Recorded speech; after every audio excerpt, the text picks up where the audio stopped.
The fate of the land once again rests on your shoulders, and who you choose to help as well as what you say and do will potentially be the big deciding factor. It's been a bit of a journey, but we've managed to get to the final main entry, at least at the time of recording, of the Way of the Samurai games with the fourth entry in the series, Way of the Samurai 4. This game was originally released on the PlayStation 3, and unlike Way of the Samurai 3, did not receive an Xbox 360 version. However, like Way of the Samurai 3, there was a PC port released which will serve as the basis for today's review. If you're unfamiliar with the series, the Way of the Samurai games are third-person adventure games with role-playing elements where you play a wandering ronin, or a samurai without a master, who enters a fictional area in Japan embroiled in a conflict between different parties. Your character will then have a bit of freedom in deciding who to help if they choose to help, and how this plays out in the grand scheme of things. Way of the Samurai 4 is set during the end of the Tokugawa Shogunate during what's called the Bakumatsu. During this period, Japan was slowly exiting its sakoku or isolationist period after a visit from Commodore Perry from the United States, and the country was becoming more interested in Western values since other countries have now taken an interest in Japan.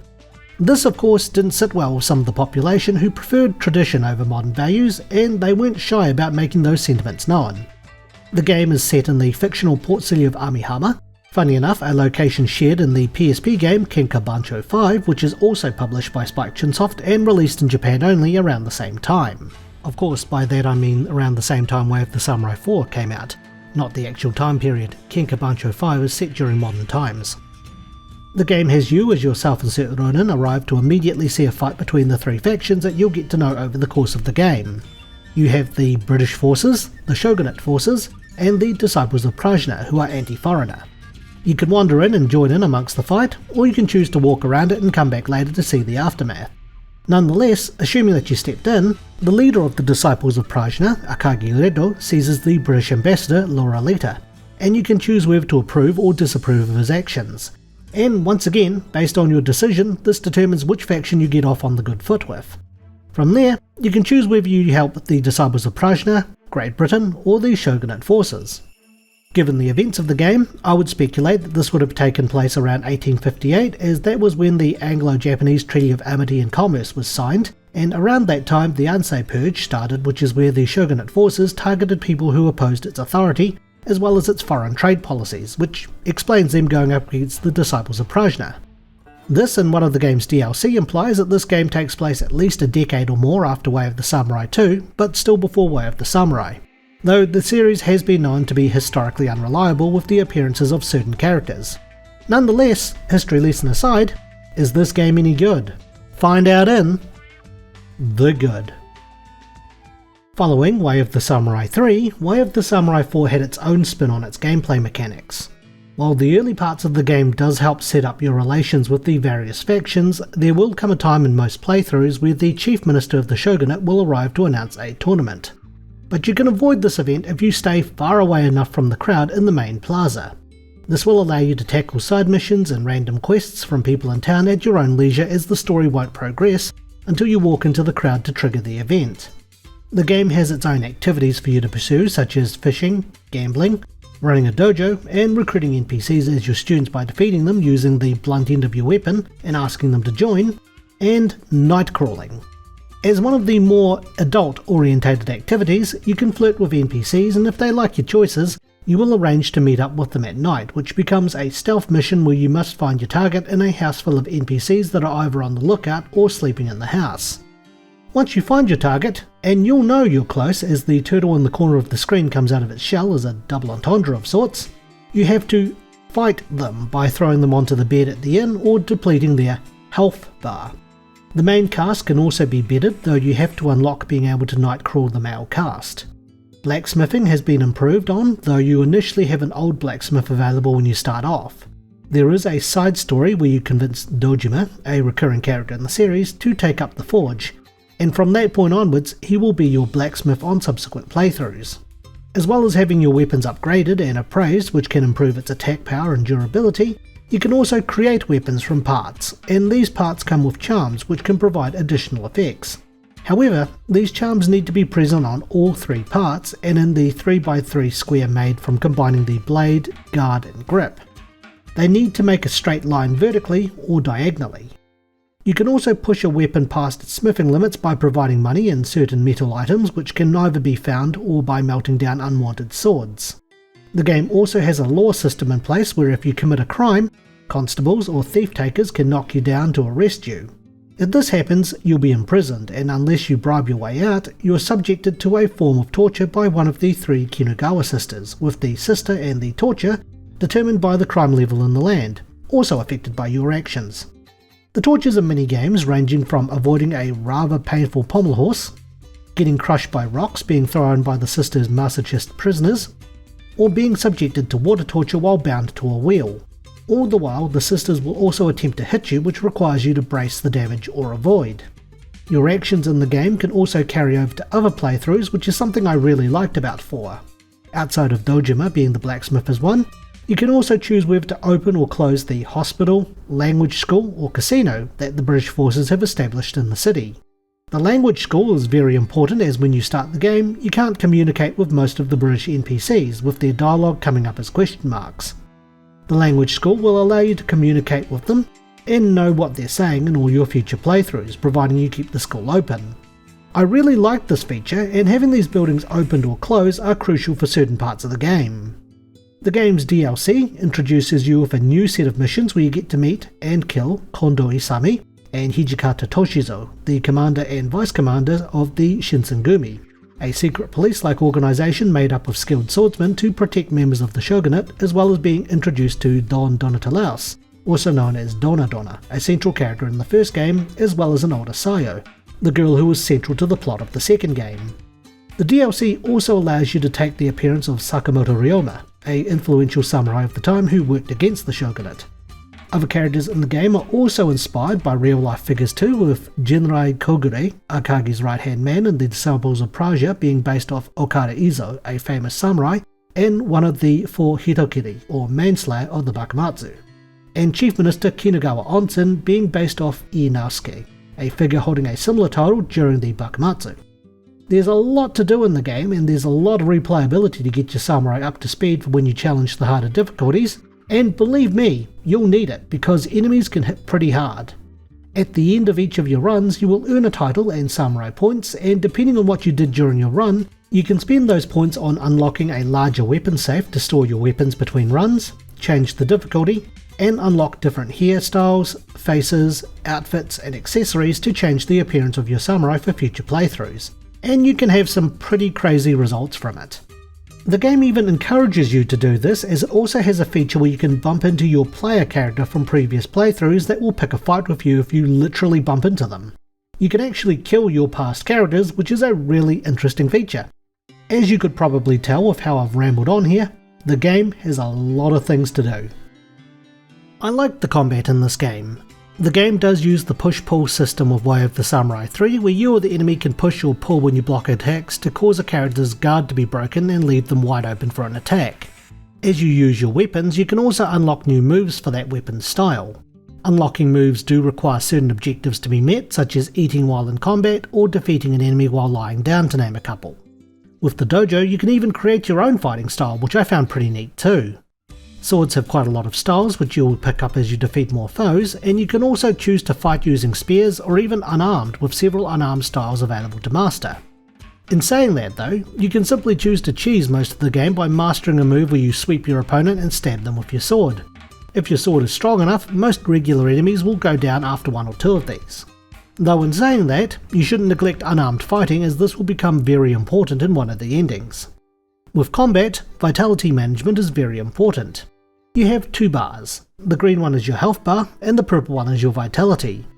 As long as there's vitality, you can disengage from battle briefly to recover your health at the cost of your vitality going down. As your vitality lowers, it will take longer to recover health. This works both ways, as your opponent will be able to recover health provided that they have vitality too. This can be solved by using blunt attacks, which will reduce the opponent's vitality. While you can't knock them out like you could in Way of the Samurai 3, depleting the vitality bar is handy to recruit disciples for your dojo and for certain story events. Enemies not being able to recover health is a nice trade-off too, though your opponents may try to restore it by eating in battle. By hitting an opponent or being hit while using an item, you will drop whatever item that was trying to be consumed, which if you force an opponent to drop, It can work in your favour as you can kick the item to quickly pick it up for your own use. There's no longer a weapon durability bar, with the game choosing to give weapon durability a numerical figure which in this sense would act as the weapon's health. This will deplete as you fight or block using the weapon and can be either repaired by talking with the blacksmith and paying for it, or using whetstones that you can get through the game. Unless your sword has been appraised with the Unbreakable title, then you'll be just fine. This is where the types of food you eat and weapons you carry become important, as these can potentially make or break your runs on harder difficulties. Thankfully, if you're killed, you can choose to retry from before that mission started, or from your last save, which reduces the frustration of having to do multiple replays when trying to go for an ending. Another combat feature introduced to the game is the Spring Harvest bar. As you fight, this bar gradually fills up, and when available, you can enter a mode where your attacks are unblockable as well as significantly quicker, which is really handy if you're up against a tough opponent or need to take out loads of enemies fast. However, once the bar empties, you'll be briefly open for an attack while you recover. Thankfully, you can choose to stop the mode early and you don't suffer from those side effects. Combat in this game was mostly enjoyable, and you'll hear about the stuff I hated with the combat shortly. I also did like the game's story. While it doesn't have as many endings as Way of the Samurai 3 did, there's still 10 endings for you to get, and for the best ending, certain requirements need to be met. Remember how I talked about the hospital, language school and casino? 2 of those places need to be open, and the other closed as a requirement, thus requiring multiple playthroughs. There's also other challenges that you'll face going through getting that ending, which will make it pretty tricky, especially on harder difficulties. Failing to meet the requirements of the best ending does lead to another ending too, which is handy if you're going to get them all. The game's events take place over the course of about 5 days, providing you follow the story and allow it to progress naturally. Thankfully, you'll get an idea of how things are going, as the game's journal will outline what choices you have made so far in the story, as well as giving you an idea on where to go next, when the next event will happen, and what to do, as well as letting you know which faction's story you're following. This game is also the most over-the-top entry in the main series, not just with what you can do in it, but with some of the cast too.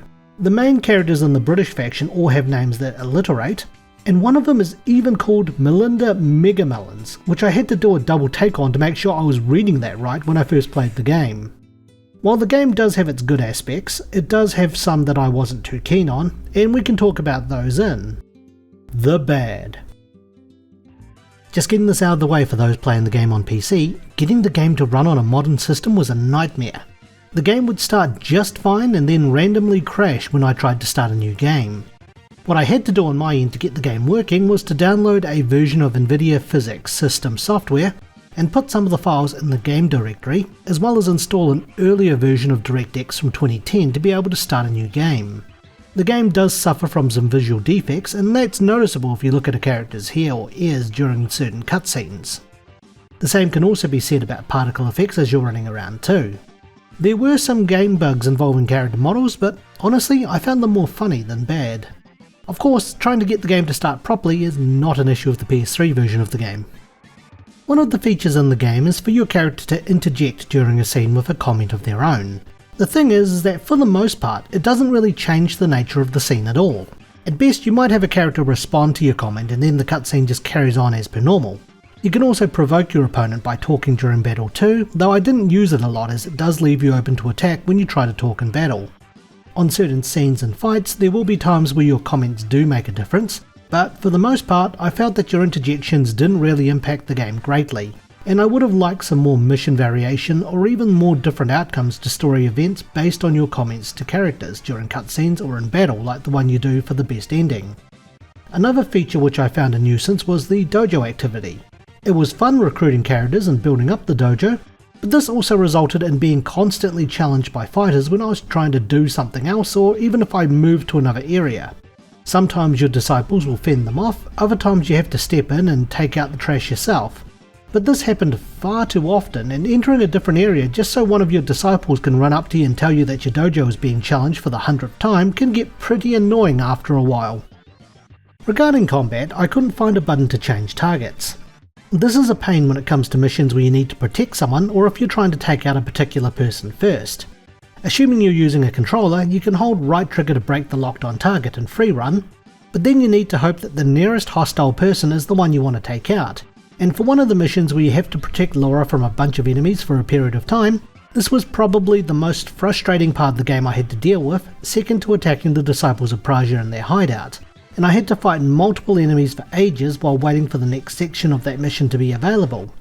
Combine that with the hardest difficulty and the fact that one wrong move can potentially mean your samurai gets killed adds to the frustration, as you would have to restart from before that mission, start it up again and fight your way back to the part where you died at, just to be bombarded with constant enemies that will continue respawning until you've killed enough of them or a certain amount of time has passed, all while having to avoid taking friendly fire from cannon shots.